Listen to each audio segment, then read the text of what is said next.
ቃል አሁን ላይ ግራ ተጋብታለች። እዚህ ጋር ጓደኛዋ ለሰላም እነግርብሻለሁ እውነታውን ብላታለች። በመሀል ደግሞ ከዳግም ጋር ያለው ነገር ግራ ጋብቷታል። ምክንያቱም ብሌንን እንዳስጠፋቻት ሲያቅ ዳግም እጅግ ተናዶባታል። ግን ደግሞ ዳግምን አስገድለዋለሁ ወይም ከእናቱ ጋር እንዳይገናኙ አድርጋለሁ ብላ ያሰበችው ሀሳብ ሁሉ ነገር ተጨናክፎባታል። ይኸውም ጓደኛዋም ደግሞ አምና ያስጠጋቻት ጓደኛዋም ሁሉን ነገር ለሰላም እናገራለሁ እናትና ልጅን እየለያየሽ ሰውን እያስለቀሽ ነው በማለት እየወቀሰቻት ነው። ምንም ጥገኛ ሁኜ ብኖርም ግን ደግሞ የሰውን ሀቅና እውነት ደብቄ መኖር አልፈልግም። ምክንያቱም እኔ የራሴን እንጂ የእነሱን ህይወት አልኖርም። እነሱ ለምን ከቤተሰቦቻቸው ጋር እንደፈለጉ መኖር አይችሉም?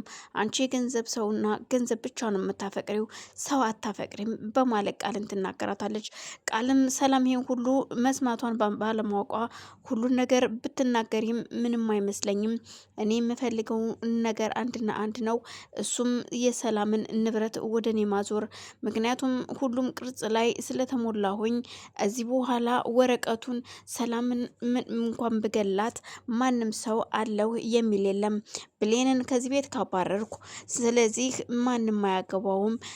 በኃይሉንም ቢሆን ከዚህ ጨዋታ አስወጣዋለሁ። ሁሉ ነገር በስሜት ስላለ እኔና እኔ ብቻ ነን ወራሿ። ስለዚህ ሌላ ወራሽ የለም። በዛን ሰዓት ሰላምን አስወግጄ እኔ የቤትም የንብረቷም የሁሉም ባለቤት የምሆነው እኔ ነኝ። ስለዚህ በኋላ አጨብጭበሽ የምትቀሪው አንቺ ጓደኛዬ ነሽ። ይልቁንስ ከፈለግሽ አሁን እኔ ጋር ጓደኝነታችንን ቢጠነክርና እኔ የምልሽን ነገር እየሰማሽ ብታግዥኝ ይሻልሻል ስትል ትነግራታለች። ጓደኛውም ግራ ተጋብታ ስለነበር በፍጹም አላደርገውም፣ እየፈለገ ለምን በችግር አልጠበስም፣ ለምኜ ለምን አልበላም፣ በሰው እንባ መኖር አልፈልግም፣ አንቺ ልጅቷን እንደዚሁ ሰራተኛ ነሽ እያልሽ ይኸው መከሯን ታሳያታለሽ። ግን ይሄ አልሷ አለማወቋ ነው እንጂ የእናቷ ቤት ነው እያልሽ ስትወቅሳት ነበር። እና ምን አገባሽ አንቺም እኮ ከኔ ጋር ተጠግተሽ ነው ያለሽው በእኔ ምክንያት ማለት ነው። እኔ እዚህ ቤት ስለመጣው መሰለኝ አንቺም እየጣፈጠ ምግብና የተደላደለ መኝታ ላይ የምተኘው በማለት ትነግራታለች። እሱም ይሁንልሽ በቃ ስትል ነበር ሰላም በሩን ከፍታ እየገባችሁ። ሰላም ያመን የሰማችውን ማመን አቅቷት በጥያቄ ላይ እያለች ስልኳ ድንገት ይጮሃል። ስልኳ ሲጮህ ነገሮችን ሳትጨርስ ወንድሟ እንደተወጋና አደጋ እንደደረሰበት እና ሆስፒታል እንደገባ ብሌን ነበረች ደውላ ነገረቻት። ለብሌንን ሰላም እንዳገኘቻት ወደ ቤት አልመጣችም። ምክንያቱም ገነትን ማግኘት ስለነበረባት ወደ ገነት ጋር ነበር ሄደችው።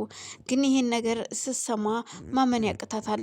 በሎ አሁን እነይ ልጅ ወንድሜ ተጎድቷል፣ ሐኪም ቤት ነው ያለው ስትል ትነግራታለች። እና ሐኪም ቤት ማን ወሰደው? ማንስ ደወለልሽ? ስትላት የደወለችልኝ ብሌን ነች፣ የወሰደችውን ብሌን ናት። ብሌን እንዴት እዛ ቦታ ላይ ልትገኝ ቻለች? እንዴት ልትወስደው ቻለችስ?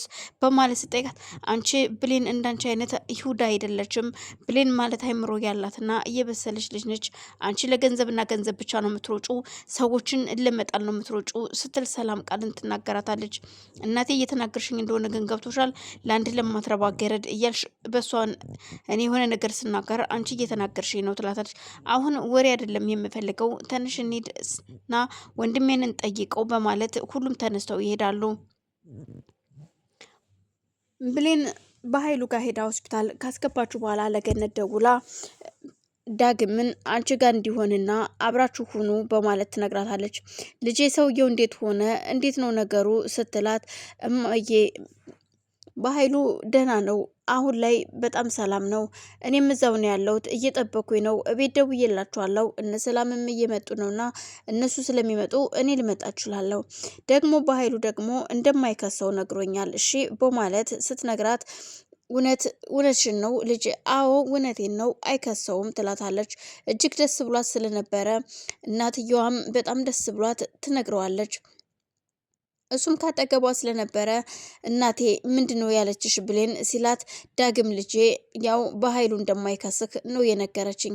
በጣም ደስ ይላል አለመክሰሱ ግን በማለት እሱ ለኔ አርፎ እንደማይተኛ ቃለው ሲል ብቻውን ያወራል።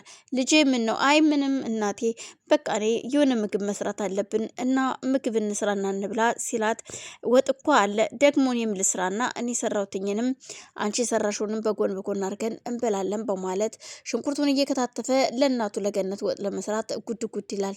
ወይ ልጄ እንዲሁ ሳላቅ አስቀየምኩ አይደል የኔ ልጅ ይቅር በለኝ ስትለው፣ ገነትም እሱ ምንም ችግር የለውም እናቴ፣ ያው ባንቺ ስለመጣብኝ ነው ትናንትና ይሄን ነገር ያደረኩት እንጂ የሆነ ሰው መጉዳት ፈልጌ አይደለም። ግን ደግሞ ስንት ዓመት ሙሉ የናፈቅሽኝን እናቴን አገኘው ብዬ ፍቅሬን አጣጥሜ ሳልጨርስ የሆነ አደጋ ሊፈጥር እንደሚችል ስገምት ነበር ይህን ነገር ያደረኩት። ሰላም ሰላም፣ ውድና የተከበራችሁ የቻናል ቤተሰቦች እንዴት ናችሁ? ሰላም ናችሁ ወይ? በያላችሁ በሰላማችሁ ይብዛልኝ። ይህን ቪዲዮ የምትከታተሉ ላይክ፣ ሼር፣ ሰብስክራይብ ያደረጋችሁ እንድታበረታቱኝ ስል በአክብሮት ጠይቃለሁ። ላይክ ሼር አድርጉኝ ጋይስ። እናም ብሌን በዛን መሀል እሺ በማለት እሱም በቃ እሺ ችግር የለውም እማዬ ብለው ሁለቱም እየተጋገዙ ወጡን ከሰሩ በኋላ እንጀራቸውን አቅርበው እናትና ልጅ እየተጎራረሱ ነበር። በዛን መሀል ብሌን ወደ ቤት ስትመጣ ደስ እያለው እሷም እናትም ልጅም ሆነው ከመሃል አንድ እህት አገኙ። እኔ እኮ ትክክለኛ ቤተሰቦቼ በመጀመሪያ ብሌንን አገኘው፣ ከዛ አንቺን እናቴ፣ እውነት በጣም ደስተኛ እኮ ነኝ ሲል ይነግራታል። ዳግም እንባው እየተናነቀው ነበረ። ገነትም በቃ ልጄ ከዚህ በኋላ የትም አልሄድብም፣ ስንት ዓመት ሙሉ የፈለኩህ ልጄ እንኳንም አገኘው ብላ ደስ እያላት ልጇን ጸጉሩን እየነካካች ቁጭ ስላለች እና አሁን እኔ ወደ ቤት መሄድ አለብኝ እማዬ በማለት ብሌን ወደ እነ ሰላም ጋር ለመሄድ ስትነሳ ቆይ አብረን እንሄዳለን ይላል።